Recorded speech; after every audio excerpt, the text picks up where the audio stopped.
السلام عليكم ورحمة الله. وعليكم السلام. بسم الله الرحمن الرحيم. لا حول ولا قوة إلا بالله العلي العظيم. الحمد لله رب العالمين، وصلى الله على سيدنا ونبينا أبي القاسم المصطفى محمد. اللهم صل على محمد وآله الطيبين الطاهرين، لا سيما بقية الله ضيف الأراضين، أجل الله تعالى فرجه الشريف وجعلنا من أعوانه وأنصاره. First, I would like also to congratulate Imam Mahdi أجل الله تعالى فرجه الشريف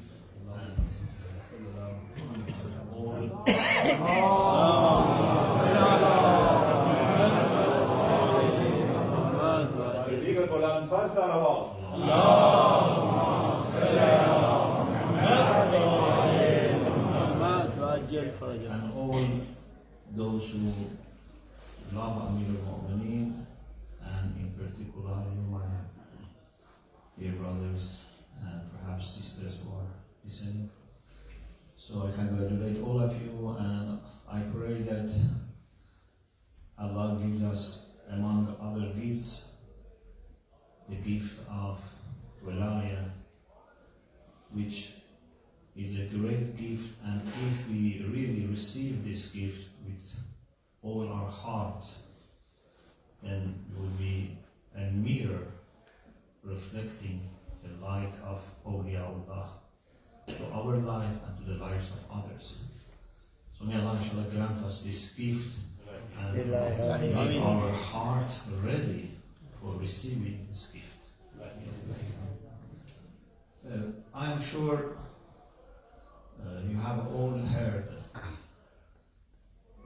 these two hadiths, which are narrated by Sunni, Shia narrators of hadith, and also a reference to it is made in Dua al-Nudba. In Dua al-Nudba we say, فقال أنا مدينة العلم وعلي بابها فمن أراد المدينة والحكمة فليأتها من بابها. This is indeed a combination of two hadiths. So it's based on two hadiths. One hadith is أنا مدينة العلم وعلي بابها فمن أراد المدينة فليأت الباب or فليأت من بابه.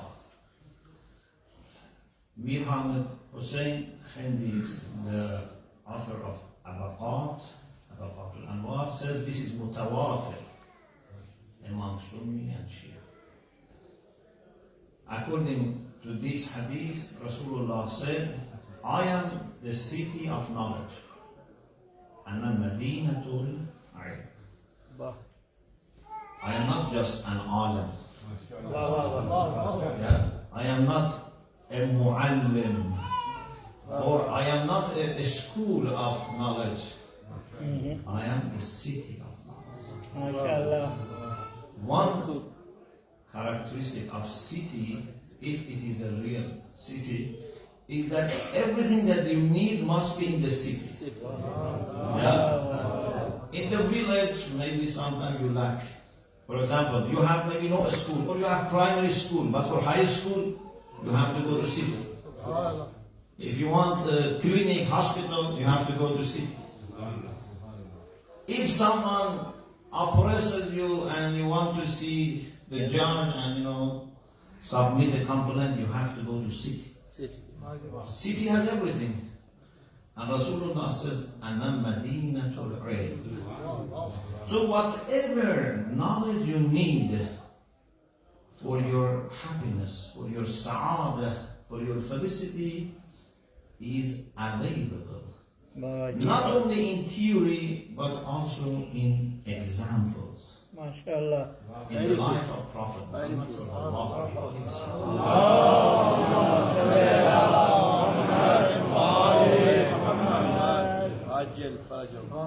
Allah subhanahu wa ta'ala says to the Prophet in the Quran that علمك ما لم تكن تعلم وكان فضل الله عليك عظيما.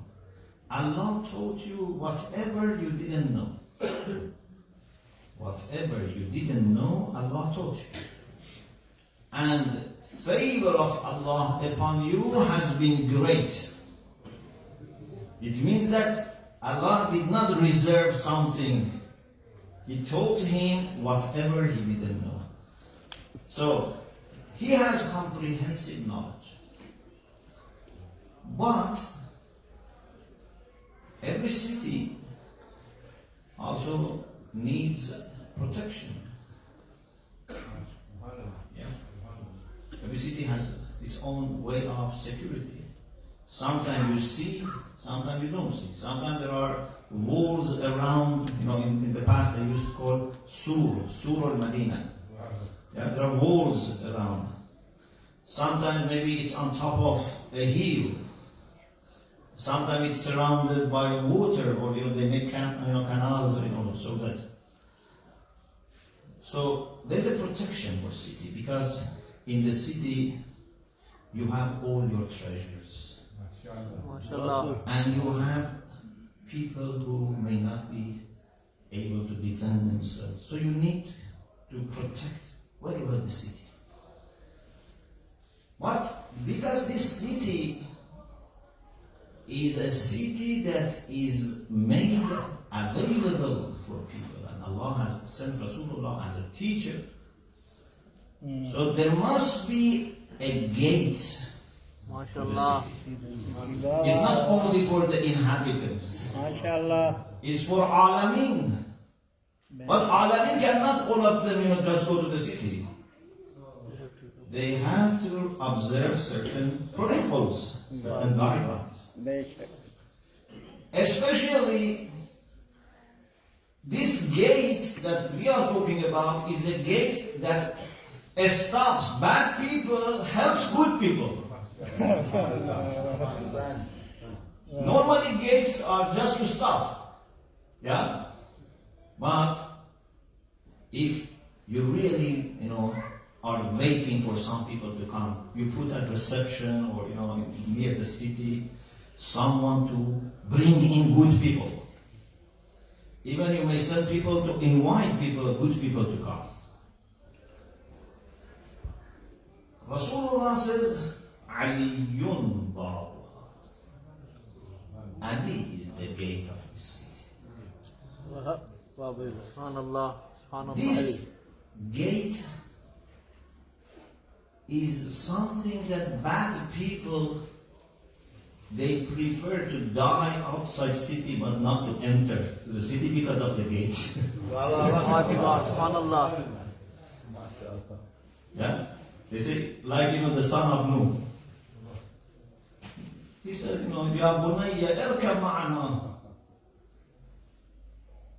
Instead of welcoming, he said, Sa'awi ila jabalan ya'asumuni min al-ma. I prefer to go on top of a mountain rather than coming to your, ark or ship.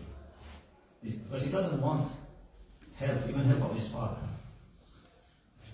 Amir al-Mu'mineen, with all his love, all his humbleness, Abu Turab, if you really understand, so humble, so available.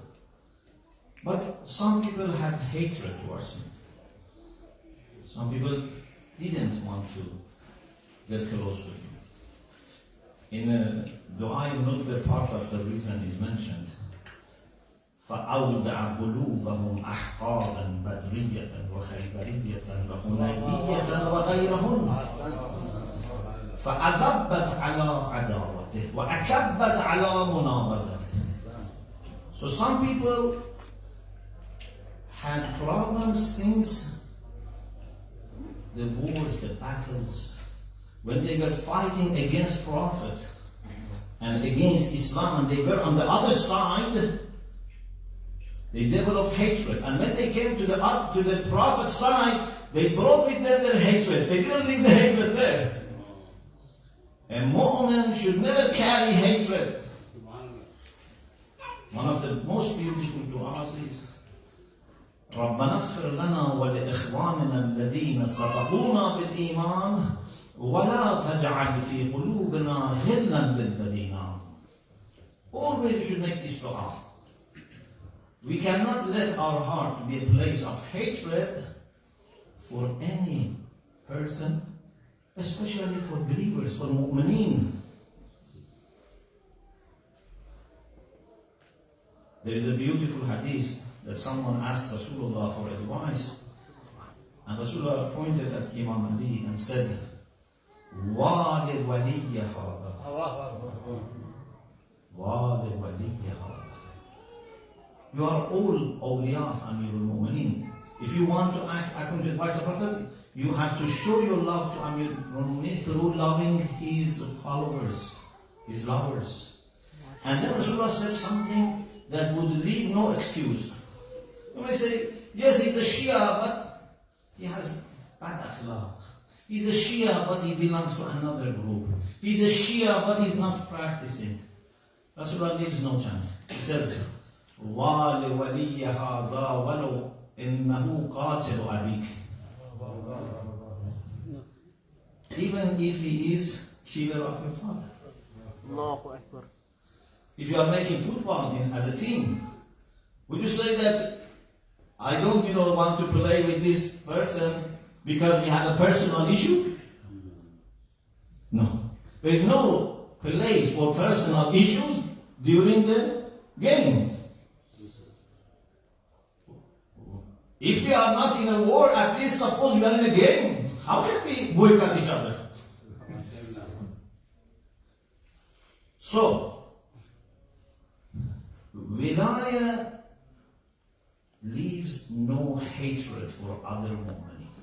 لا تجعل في قلوبنا غلا للذين آمنوا. And if any hatred is there, you fight it. Not fight the person, fight the hatred. Fight the enmity, fight the hostility, fight suspicion. Not people. And then Allah will complete the job. وَنَزَعْنَا مَا فِي صُدُورِهِمْ مِنْ غِلٍّ. Then, inshallah, when we go to heaven, if there is any trace in underlying layers of your heart, Allah will remove everything. Because in heaven, you cannot have any hatred. And after that, they can sit facing to each other. تَجْرِي عَلَى سُرُرٍ مُتَقَابِلٍ. So, unfortunately, some people believed in Islam, brought with themselves hatreds of Jahiliyyah towards Amirul Mu'mineen. It was not possible for them to love Ali because Ali had killed when they were on the other side. Maybe their father, their